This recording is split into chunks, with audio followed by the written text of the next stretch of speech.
Bonjour à tous et bienvenue dans ce nouveau webinaire consacré aujourd'hui aux essais de chute de casque. Donc, on va parler de mesures de choc dans le cadre de chute et mesures de rotation.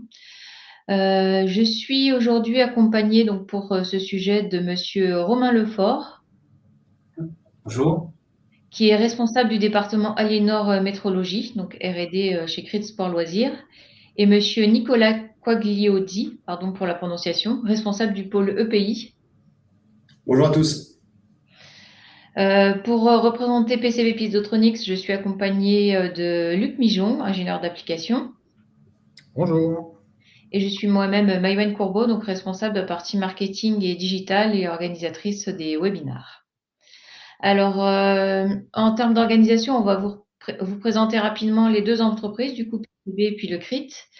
On va dérouler la présentation. N'hésitez pas à poser des questions au fur et à mesure, mais nous répondrons aux questions en fin de présentation. Ceci afin de permettre en fait de dérouler jusqu'au bout pour ceux qui sont plus contraints par le temps et d'avoir le temps ensuite de répondre aux différentes questions qu'il y aura. Alors n'hésitez pas à les poster au fur et à mesure par contre, mais on pensera bien y répondre, mais vraiment à la fin. Alors très très rapidement, pour ceux qui ne nous connaissent pas, PCB Piezotronics, même pour ceux qui nous connaissent d'ailleurs, PCB est une filiale, la filiale donc du groupe Amphenol, qui est un groupe américain coté au Nasdaq, qui est un des plus grands fabricants au monde de connecteurs haute technologie, de capteurs et de câbles. On dépend, donc nous, on appartient à PCB Piezotronics SA, donc qui est la filiale française, qui a été créée en 2000, donc qui a 17 salariés et un chiffre d'affaires annuel d'environ 9 millions et demi sur l'an dernier. Et notre maison mère est PCB Piezotronics Inc., qui est une entreprise américaine, donc qui a été fondée en 67 aux États-Unis et qui a la particularité en fait de développer et fabriquer dans ses propres usines toutes les solutions de mesure de grandeur physique qu'on distribue. Donc, c'est vraiment, on a la R&D et on a les usines, donc du composant au produit fini. En termes de technologie, on travaille sur trois grandes technologies, donc la technologie piézoélectrique, la technologie piézorésistive et la technologie capacitive. Donc, ces trois technologies permettent de proposer une large gamme de capteurs analogiques pour tout ce qui est mesure d'accélération, vibration, choc, pression, acoustique et force. On est connu sous plusieurs marques, donc liées à l'évolution de l'entreprise. Donc, on distribue des produits, bien sûr, de marque PCB Piezotronics, mais aussi de marque IMI pour toute la gamme industrielle, donc de capteurs durcis renforcés, de Modal Shop pour tout ce qui est plutôt solution de système, Larson Davis pour l'acoustique et Endefco, donc qui nous a rejoint il y a maintenant 2 ans pour toute la partie donc capteur aussi technologie piézorésistive et capacitive, donc toute la partie MEMS. Après cette brève introduction, je vais laisser la parole au CRIT pour présenter leur entreprise. Alors, le CRIT Sport Loisirs, nous sommes un centre régional d'innovation et transfert de technologie en matière de sport et de loisirs. Nous sommes basés à Châtellerault, donc dans la Vienne, et nous sommes à peu près une quarantaine de collaborateurs aujourd'hui à y travailler. Nous sommes dotés de nombreux laboratoires d'essais qui nous permettent de réaliser des essais mécaniques, mais également optiques et acoustiques. Nous sommes accrédités par le COFRAC, ce qui est également un gage de qualité sur la pertinence de nos essais. Notre but, c'est d'accompagner les fabricants, les inventeurs, les innovateurs à développer leurs produits, à les mettre au point jusqu'à la certification afin qu'ils puissent mettre en vente leurs produits. Au niveau de nos laboratoires d'essai, on a une liste non exhaustive que vous retrouvez en bas de la planche, avec voilà, tout un tas de produits qu'on a amené à tester quotidiennement au CRIT Sport Loisirs. Donc voilà, tout ce qui est casque de sport industriel, tout ce qui est des protections corporelles appliquées au sport, mais également à l'industrie, flottabilité, optique, cycle, les sols sportifs, on va retrouver tout ce qui est tatami par exemple, sol d'athlétisme et compagnie, tout ce qui est protection acoustique. On a un département protection du motard pour tester également tout l'habillement de protection du motard. Et on a développé, il y a maintenant à peu près 1 an, un laboratoire de chimie pour réaliser tout ce qui est test d'innocuité sur les matières en contact avec la peau.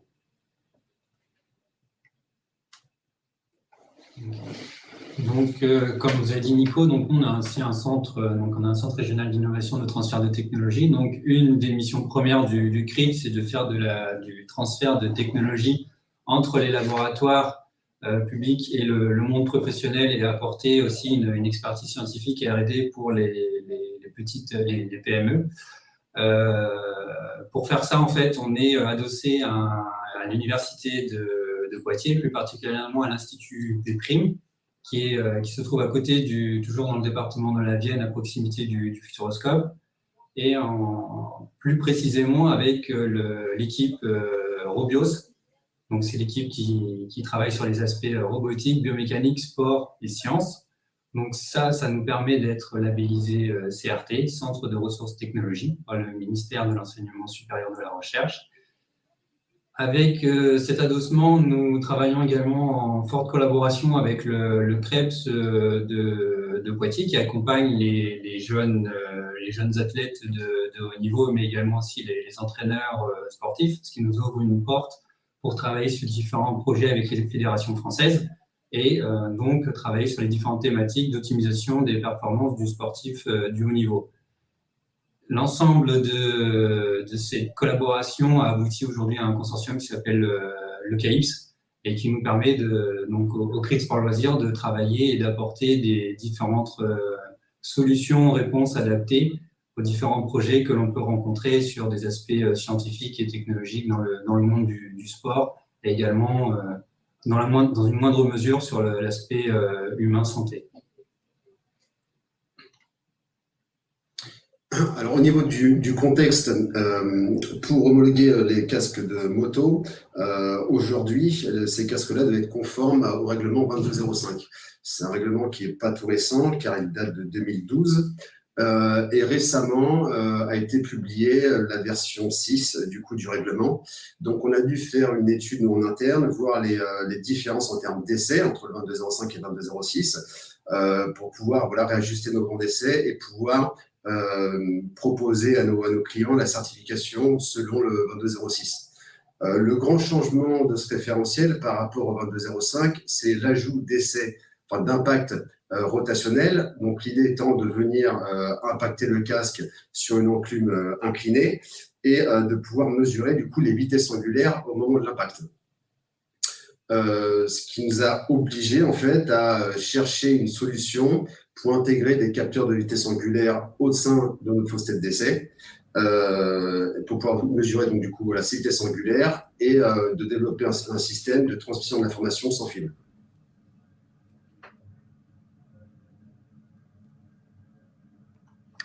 Et là, du coup, ça va passer à moi, donc Luc Mijon, puisqu'on va parler de choc par rapport aux essais développés ou réalisés par le CRIT. On repart un petit peu sur de la partie technologique et le cas d'application qu'on va montrer pour un système plutôt simple de chute derrière. On rappelle qu'en fonction du niveau de choc qu'on va avoir, là, on a réparti entre inférieur à 500 G jusqu'à 2000 et au-delà de 5000 G. La technologie des capteurs qui va permettre de mesurer l'impact et toutes les conséquences ou traiter le signal pour revenir à une vitesse et surtout à une déformation ou à un déplacement en fait de la partie qui est équipée, on va adapter la technologie. Globalement, pour des très faibles niveaux d'impact, on va avoir du piézoélectrique ou du résistif. Dans le très très bas niveau encore, on va chercher à travailler avec des capteurs capacitifs. Dès qu'on commence à monter, on va sélectionner plutôt du résistif ou du système piézoélectrique jusqu'à quelques milliers de G et un petit peu de fréquence. Et dès qu'on va travailler directement dans l'impact des niveaux de choc qui sont assez importants, on va plutôt basculer jusqu'au résistif léger et avec une fréquence de résonance très élevée. Notamment pour pallier aux différents éléments qui sont les paramètres importants de la mesure de choc, où les risques et les conséquences dans la mesure et dans le traitement des mesures vont avoir leur importance pour pouvoir exploiter les données enregistrées. Le premier souci, automatiquement, c'est la saturation. qui peut être provoqué par une résonance, qui peut être provoqué par un choc qui est beaucoup plus violent, la résonance pouvant venir soit du capteur même, soit de l'ensemble instrumenté et du système dynamique. Si jamais on a une saturation, on va automatiquement masquer une partie du phénomène et les données, et on va perdre des données de mesure. Le cas de la résonance, j'en parlais parce qu'il peut être associé aussi à la saturation. Si jamais on a une résonance, la réponse du capteur ou du système sera plus importante que le phénomène réel.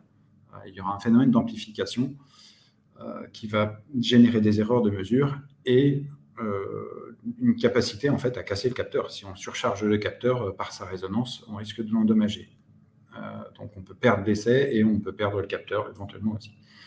La partie temps de réponse, c'est automatiquement quand le capteur, s'il encaisse ou s'il a une accumulation de charge, dans le cas des piézoélectriques, on va avoir un phénomène qui ne sera plus le phénomène en temps réel, mais il y aura une perte de temps. On peut avoir un souci dans des cas de choc répété qui font que le capteur, en fait, n'a pas encore récupéré de son premier impact, qu'il envoie déjà un deuxième, et on a une combinaison de mesures qui est une problématique à gérer. À savoir que dans le cas des essais du CRIT, c'est bien souvent un impact simple, et tout ce qui est au-delà de l'impact, on ne va pas le répéter, on ne va pas simuler 2 impacts de casque, par exemple. Dans le cas du décalage de zéro aussi, c'est un phénomène qui est important.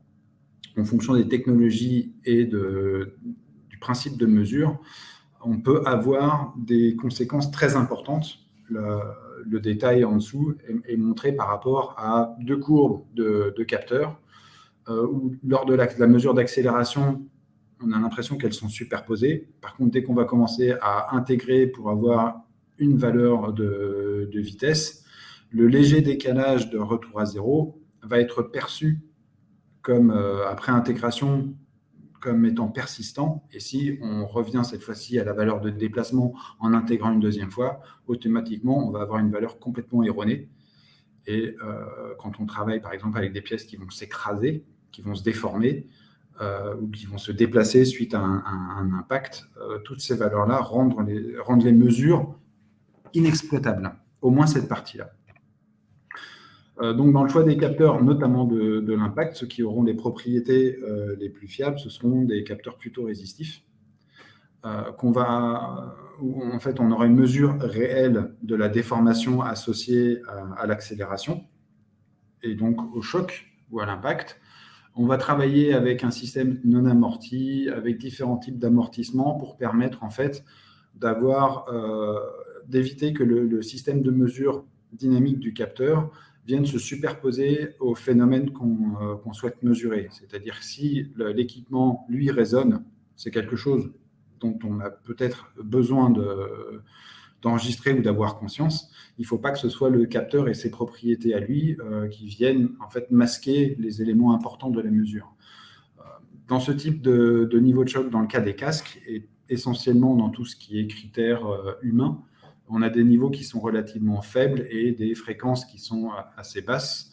Bien souvent, on va travailler, nous, avec la technologie en DEFCO qui s'appelle le multimode dumping. C'est un système d'amortissement en utilisant 2 déformations combinées. Il y a eu plusieurs visioconférences sur le sujet. Nous vous invitons à aller voir sur la page de PCB les différents webinaires qu'on a fait sur le sujet. Je vais pas m'attarder dessus. Le capteur là qu'on a mis, donc c'est le 726CH, dont on présente quelques caractéristiques.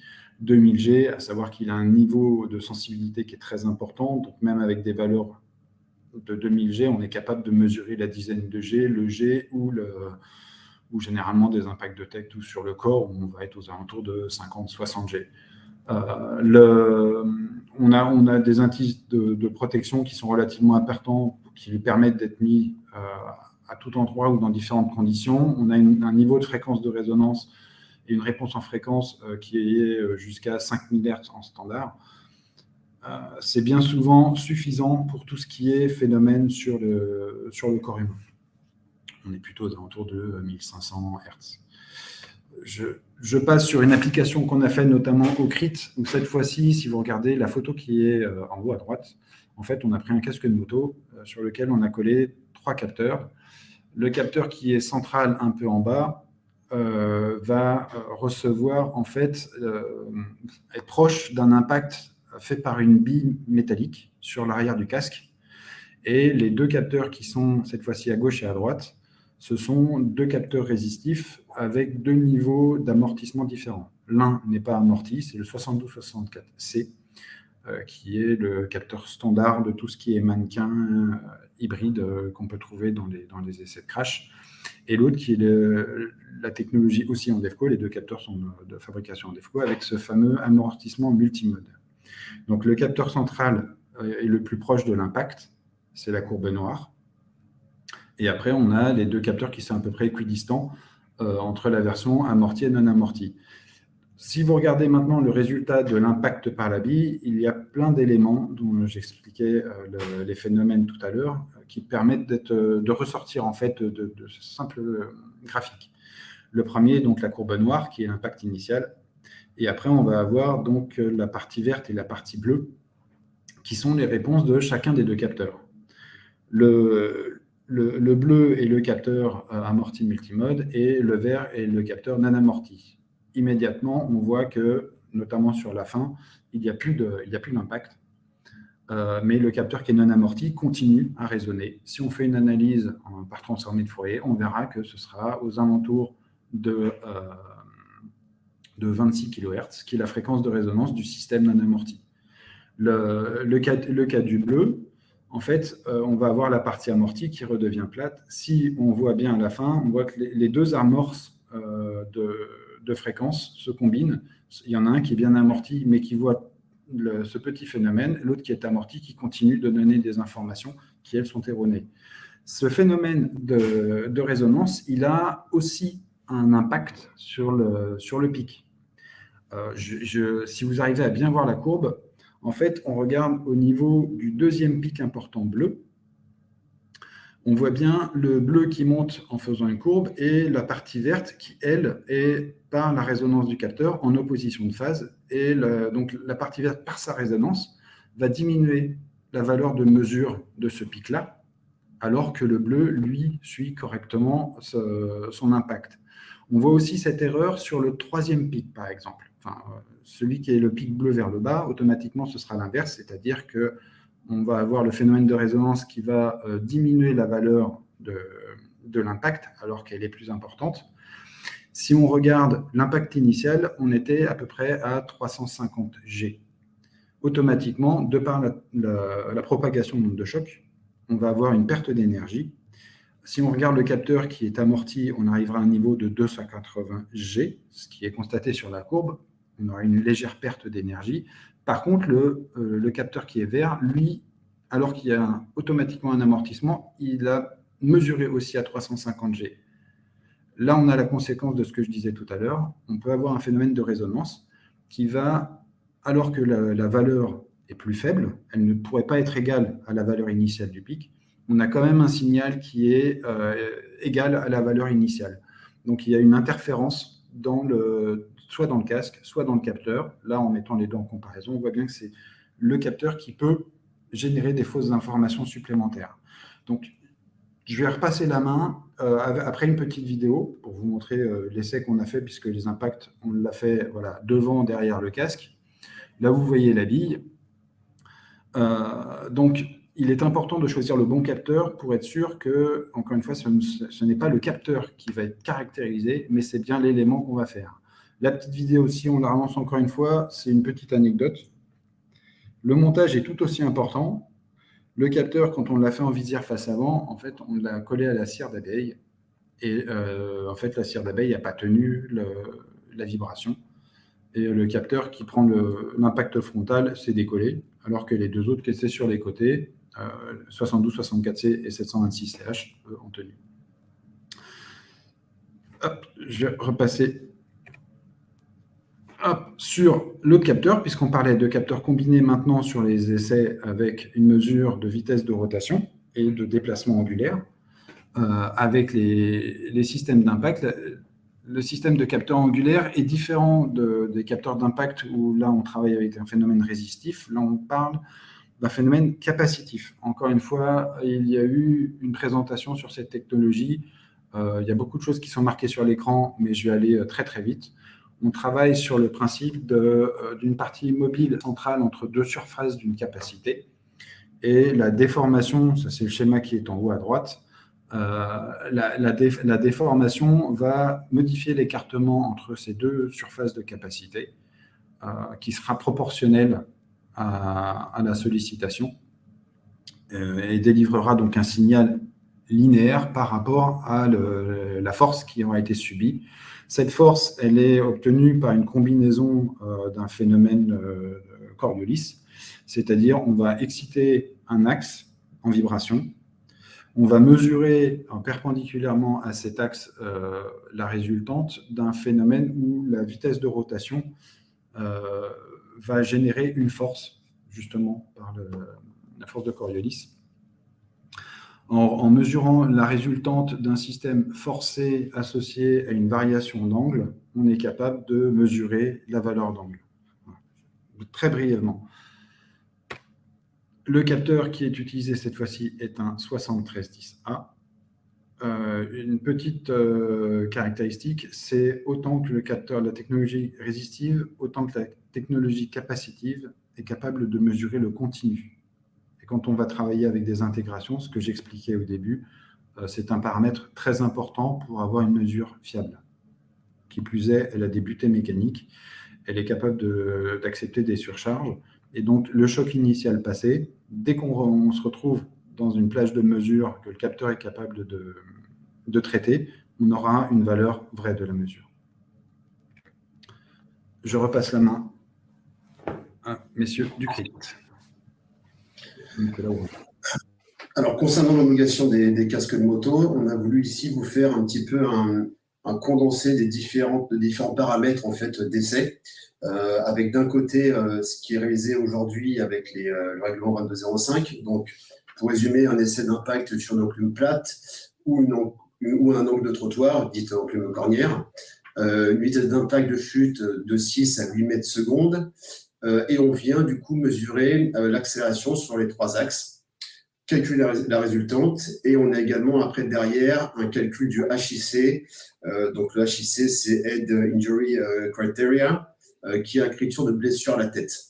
À côté, à droite, c'est pas ce qui va remplacer, c'est ce qui est ajouté par rapport au 2205. C'est-à-dire que ce qui était dans le 2205, tout ça, tout ce qui est accélération linéaire existe toujours, calcul du HIC également.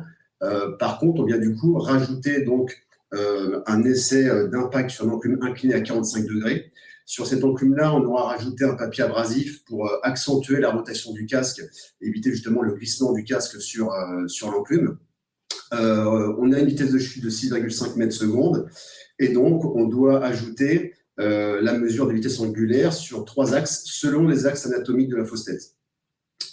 Derrière ça, on va du coup calculer la résultante d'accélération angulaire et le calcul du BRIC qui est Brain Injury Criteria, qui est là, c'est cette fois-ci un critère de blessure au cerveau. Donc on a d'un côté le HIC et de l'autre côté le BRIC. Donc on aura aujourd'hui pour l'homologation des casques moto 2206 un calcul de résultant d'accélération, un calcul de résultant d'accélération angulaire, un calcul du HIC et un calcul du BRIC. Je te laisse peut-être expliquer le... Non, tu as tout dit. Après, donc en fait, il y a des petits schémas explicatifs pour montrer donc l'ajout du 2206 par rapport au 2205. Donc là, avant, on avait la résultante d'accélération uniquement qui était prise en compte par un accélérotriaxe qui était connecté de façon, on va dire, filaire à un système d'acquisition classique avec le logiciel de traitement derrière qui nous donne les conformités du casque selon 2205. Et aujourd'hui, donc, il faut garder ça, mais il faut passer au 2206. Donc, le 2206 nous implique d'avoir la résultante d'accélération et le BRIC. Donc, pour ça, il nous faut la mesure de vitesse angulaire. Donc, il nous faut des capteurs de vitesse angulaire qui, eux, doivent être positionnés sur les trois axes anatomiques de la fausse tête. Avant, avec l'accéléro, on n'avait pas cette contrainte-là parce qu'on est obligé de prendre la résultante, il n'y a pas ce souci. Donc, il faut bien positionner les capteurs. Il faut garder le degré de liberté lors de la chute sur l'enclume à 45 degrés pour avoir la rotation. Donc, il faut que le système soit sans fil. Donc, c'est pour ça qu'on a donc travaillé avec avec PCB piézotronique pour avoir les capteurs, donc à la fois le triaxe en accélérométrie et le triaxe en vitesse angulaire, le tout sur un montage qui nous fait du 6 axes. Et derrière nous, on a développé avec des partenaires une électronique qui nous permet de faire l'acquisition et de renvoyer les données en sans fil pour garder les degrés de liberté lors de l'impact. Et on fait nos traitements sur un logiciel qui nous donne ensuite la conformité des résultats en 22.05 et en 22.06. Voilà, donc tu peux passer, je pense, à la vidéo de… Ouais, on a une petite vidéo du coup pour bien se rendre compte en fait de la différence au niveau des impacts. Donc ça, c'est du général d'un impact. Et voilà, vous avez à gauche les essais 22.05, donc enclume plate, hein, pas de phénomène de rotation. Et à droite, ce phénomène de rotation dû à l'enclume inclinée. Et lors de ces essais, c'est là qu'on va venir justement mesurer la vitesse angulaire. On va passer là-bas, je pense. Ouais, bon. Donc ensuite, on vous a fait une petite diapo pour illustrer deux résultats. Donc là, c'est les résultats donc, avec le système 6 axes PCB en DEFCO. Donc il y a deux résultats donc, sur l'enclume incliné à 45 degrés. Donc une selon l'axe X de la fausse tête et une selon l'axe Y. Donc la X, c'est la première, c'est la première ligne, et Y, c'est la deuxième ligne. Donc, on peut récupérer donc, les résultats donc, comme en 22.05 parce qu'on dispose de 3 accéléromètres. Donc, sur les deux courbes, vous avez la première, donc l'accélération en fonction du temps. Donc, c'est le pic, c'est le choc qui est illustré, donc la résultante. Donc, ici, pour le X rotation, on a une accélération de 146. Et ensuite, on calcule le HIC. Donc, ça, c'est un algorithme qui est dans les normes dans la librairie. Qui nous donne un résultat sans unité. Et donc la même chose pour le Y, et la nouveauté avec le 22.06, donc avec l'apport de PCB, c'est avec les 3 capteurs de vitesse angulaire. Donc on peut répondre aux différents critères, les nouveaux critères de conformité qui sont la résultante d'accélération, le PRA et le critère de blessure au cerveau, le BRIC, donc qui ont des valeurs respectivement, donc c'est de 10 000 à 100 radians seconde. Et pour le brick de 0,70, toujours sans unité. Et donc là, pour les deux essais selon X ou Y sur le casque, donc les résultats obtenus à partir des capteurs de PCB analysés au niveau du choc de l'impact, donc sont conformes. Donc tout ça pour dire qu'avec le système de PCB aujourd'hui, donc associé donc à l'électronique d'acquisition qu'on a mis au sein de notre fausse tête, donc ça nous permet d'avoir des résultats qui ont été validés d'un point de vue accélérométrie avec notre ancien montage pour retomber sur des mesures similaires et donc de valider ce nouveau montage, et il nous offre aussi donc la nouvelle possibilité d'avoir la possibilité de faire nos essais en 22.06. Après, on pourra revenir pour détailler un peu plus s'il y a des questions sur les différentes courbes. Donc là, je vais redonner la main. Donc moi, je me suis intéressé vraiment, nous, on s'intéresse vraiment en fait, au moment de l'impact. Et là, donc, je vais laisser la main à Luc qui va vous parler de l'impact, mais également de tous les phénomènes qui peuvent se passer après, qu'on peut étudier avec le capteur, qui nous, aujourd'hui, nous intéresse pas en fait. Bon, c'est exactement ça. Merci pour la main, du coup. Je la repasse ensuite. C'est le principe du travail d'équipe. Ce qui est intéressant, effectivement, dans le cadre du CRIT, vous faites les deux, la partie homologation et certification, et aussi l'assistance au niveau du développement des gens qui créent des objets ou des nouveaux outils, dans le cas notamment des EPI. Le capteur, il est capable de mesurer plus que ce qu'on lui demande. Son objectif, c'est de répondre à la demande, mais parfois, il donne beaucoup plus d'informations. Là, dans le cas de la chute avec les 6 voies de mesure, on peut sortir beaucoup plus que simplement une information conforme ou non conforme. Là, ce qu'on voit, la partie haute, c'est les 3 axes en rotation. Donc, on arrive à voir que lors de l'impact, en fait, l'axe principal, qui est l'axe X, qui est représenté donc, cette fois-ci au niveau des orientations en bas à droite, c'est celui qui va avoir immédiatement une vitesse angulaire très importante à la résultante de l'impact qui sera donc un déplacement à 90 degrés. On voit aussi que après coup, les voies Y et Z sont aussi impactées parce que l'état de surface, le fait qu'il y ait besoin de faire agripper le casque, on va avoir de l'onde de choc et des perturbations ou des rotations qui vont aussi être impactées en Y et en Z, mais de façon beaucoup plus faible. Et plus loin, en fait, comme on a vu sur la vidéo, le casque va heurter le filet, va commencer à tomber. Il y a le système de tenue par le cordage au moment du lâcher. Ça va finir par se combiner. C'est intéressant de voir aussi que toutes les voies répondent à cette info. Quand on parle des capteurs de choc, il y aura une deuxième diapo pour être un peu plus global, mais rien que le choc initial, c'est intéressant de constater qu'au niveau technique pur, on retrouve bien tous les paramètres du choc. C'est-à-dire qu'on va impacter sur Y, et la forme de la courbe qui est en noir sur donc l'axe Y, c'est typique de l'écrasement et d'un système d'amortissement, comme on peut voir dans les systèmes de sécurité. Donc on a cette forme d'impact avec cet écrasement qui est visible. La transmission légèrement après sur Z du déplacement du casque, puisque là c'est le rebond, et là c'est un déplacement plutôt de type propulsion, et donc on va avoir une forme plutôt gaussienne. Et l'axe X, qui lui est l'axe de rotation, en fait, de part, alors il y aura peut-être un petit peu d'interaction d'une voie par rapport à l'autre, mais on a aussi le fait que ce soit un casque, et qu'automatiquement, en même temps que l'écrasement et la rotation et la transmission, on va avoir la vibration de toutes les pièces qui sont dans le casque, sont la partie mousse, la partie même plastique extérieure du casque qui va vibrer à sa propre résonance et qui va générer ces fameuses vibrations qu'on voit. À savoir que ce n'est pas forcément du bruit. Là, on n'a pas de système électrique derrière, donc c'est plutôt du phénomène mécanique qui est à très haute fréquence qu'on arrive à voir en plus de la mesure principale. Là, cette fois-ci, donc sur la deuxième page, c'est d'autant plus visible que ce qu'on a mis là en évidence, en fait, tout en haut, on a encore une fois les trois axes en rotation. Et à chaque fois, en fait, qu'on a des pics importants, déjà, on voit bien quasiment immédiatement l'impact en Z qui est retranscrit sur Y. La partie X qui est plus faible en dessous, c'est pas du tout la même échelle. Hein.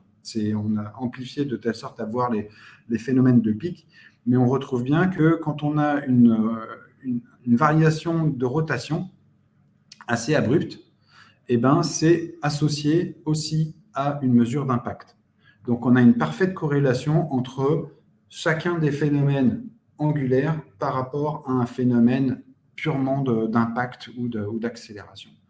On rappelle, on a mis les valeurs max, parce que c'est aussi intéressant de les mesurer. Donc, je dirais tout l'intérêt de ce capteur, c'est que ce capteur verra dans la tête tout ce qui se passe pour être traité ensuite. Là, j'ai fini aussi. Je pense qu'on arrive à la dernière page. Nicolas, Romain, Maïwen. Oui, alors n'hésitez pas si vous avez des questions du coup à poser, que ce soit à Luc, à Romain ou à Nicolas. En attendant les éventuelles questions, donc là on a mis les coordonnées, donc suivant effectivement les questions, vous pouvez avoir besoin plutôt de vous adresser directement au CRIT, donc vous avez leurs coordonnées sur la gauche, ou plutôt à nous si c'est des questions plus sur le capteur, donc là c'est la partie à droite.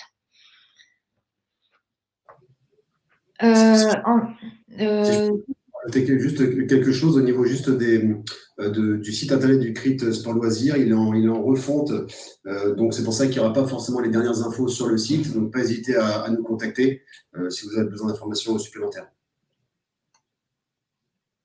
De toute façon, donc suite à ce webinaire, vous recevrez un mail avec les informations pour récupérer le support. Vous pourrez également, dans ce cadre-là, demander à être contacté par le CRIT ou par nous-mêmes, donc n'hésitez surtout pas. En attendant d'éventuelles questions, j'en profite pour faire ma minute publicité. Donc là, c'est le deuxième webinaire qu'on fait cette année en collaboration avec un client. Alors pourquoi est-ce qu'on fait ça? Parce que donc nous, on trouve ça super intéressant d'avoir d'aller voir la façon dont sont utilisés nos produits chez nos clients, de comprendre le besoin du client et comment le produit y a répondu ou pas, mais en général, pour l'instant, ça s'est bien passé. Si vous-même, vous avez des applications sur lesquelles vous voudriez communiquer, échanger avec nous, n'hésitez pas. Nous, on est toujours à la recherche de nouvelles personnes, nouveaux témoignages pour faire ce genre de webinaire sur ce format-là. Donc, dans ce cas-là, il suffit de me recontacter directement, donc à l'adresse webinar@pcbpiezotronics.fr pour qu'on passe vous voir et qu'on mette en place ce genre de présentation. Je ne sais pas si l'un de vous a quelque chose à rajouter, Nicolas, Romain. Non, de mon côté, rien de particulier. Si juste une dernière petite info, je ne sais plus si je l'évoquais, mais en fait, aujourd'hui, sur la partie homologation de casque moto, on est vraiment en phase de transition. Donc, on peut aujourd'hui homologuer soit en 22.05, soit en 22.06. À partir de 2023, les fabricants seront obligés d'homologuer leur casque en 22.06. C'est pour ça qu'on a pris ça un petit peu avec on va dire un petit peu d'avance pour faire toute cette étude-là. Mais voilà, aujourd'hui, on est encore en phase de transition. 2023, ce sera que du 22.06, donc avec l'ajout de ces fameux tests rotationnels. Du coup, pour l'instant, je ne vois pas de questions. C'est que vous avez été très clairs, messieurs. Donc, on va pouvoir arrêter là si... Ah, une question arrive, juste à temps. Donc, question pour le CRIT, voilà. Est-ce que vous réalisez des mesures acoustiques du bruit induit dans le casque par l'écoulement d'air autour? Alors, aujourd'hui, on n'a jamais eu ce type de demande. Après, il faut savoir qu'on est équipé d'une chambre semi-anéchoïque, parce qu'on teste tout ce qui est protection acoustique, type les serre-têtes, les bouchons d'oreilles, etc. On a déjà fait des essais aussi d'études sur des cas un peu particuliers qui sortent un petit peu du contexte normatif. Mais après, pas hésiter à nous contacter, qu'on puisse voir si on peut répondre à la demande. J'espère que la réponse vous satisfait. Alors, c'est le problème du chat, il y a toujours un délai de latence du coup entre le temps qu'on écrive. Après, sachant qu'aujourd'hui, on travaille avec PCB, qui est aussi distributeur de capteurs acoustiques, capteurs de pression, donc on peut très bien après s'imaginer monter. On l'a fait avec la haute on peut le faire pour plein de choses. Oui, c'est ça. Et puis, pour ajouter, c'est aussi un petit peu ça. C'est aussi notre fonction au sein du CRIT, c'est d'apporter. Ouais, et puis ça fait partie, on reste une petite structure au final, et ça fait partie un petit peu de nos atouts, c'est qu'on arrive à s'adapter en fait aussi quand on a des demandes comme ça un petit peu spécifiques. Donc c'est des choses qui font qu'on en discute et puis qu'on voit si de notre côté, est-ce qu'on peut adapter nos bandes pour répondre à ces demandes, quoi. Donc aucun souci pour échanger là-dessus. Et du coup, il y a une autre question de Monsieur Kelifi qui est: d'où viennent les critères cerveau impact sur coût? Impact. Il y a un complément qui est en train d'arriver. Avec les niveaux de HIC pour les certifications, je pense que c'est ça la question. Moi, je ne suis pas un spécialiste des valeurs de critères. Les indicateurs BRIC et HIC.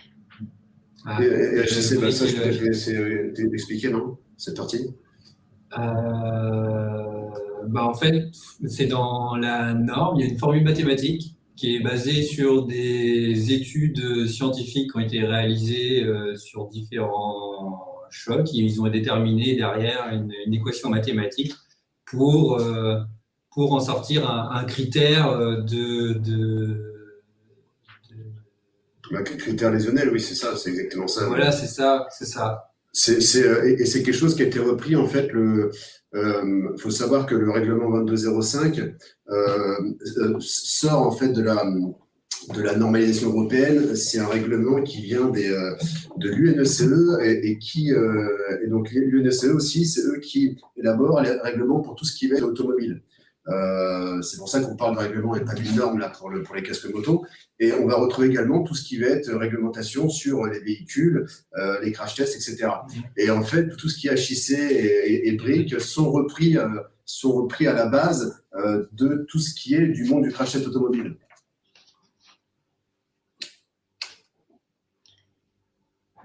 Quelles sont les données d'entrée, durée du choc, forme, intensité? Du mal à voir la fin des